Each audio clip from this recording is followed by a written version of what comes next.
છોટાઉદેપુર જિલ્લાના યુથ કોંગ્રેસ પ્રમુખ તરીકે નોફિલ મેમણ વકીલનો ભવ્ય વિજય, યુવાનોમાં ઉત્સાહની લહેર, કાર્યકર્તાઓએ ફટાકડા, મીઠાઈ અને ફુલહારથી કર્યું ધામધૂમપૂર્વક સ્વાગત।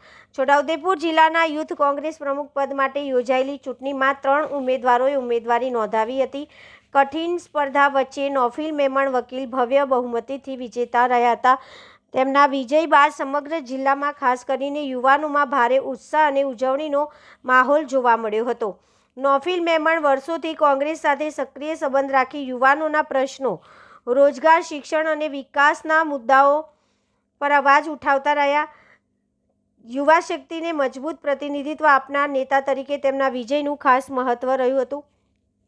આજરોજ શહેજાદ વકીલના નિવાસસ્થાને કોંગ્રેસ મોટી સંખ્યામાં કાર્યકર્તાઓ ભેગા થયા, જ્યાં નવા જિલ્લા યુથ કોંગ્રેસ પ્રમુખ નોફિલ મેમણનું કુલાવતી ફટાકડા ફોડીને, મીઠાઈ વહેંચીને, ફુલહાર પહેરાવી ભવ્ય સ્વાગત કરવામાં આવ્યું। સમગ્ર સ્થળે ઉત્સવી ઝળહળાટી છવાઈ ગઈ હતી અને કાર્યકર્તાઓ નારા જોશથી વાતાવરણ ગરમાઈ ઉઠ્યું હતું। નોફિલ મેમણના પ્રભાવી વિજય સાથે છોટાઉદેપુર જિલ્લાના યુવાનોમાં નવી આશા, ઉર્જા અને નેતૃત્વનો વિશ્વાસ જન્મ્યો હતો।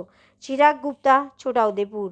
ગુજરાત યુથ કોંગ્રેસમાં સમગ્ર ગુજરાતના જિલ્લાઓના પ્રમુખ માટે ઓનલાઈન પ્રક્રિયાથી લોકશાહી ઢબે યુથ કોંગ્રેસ દ્વારા ચૂંટણી યોજવામાં આવી હતી।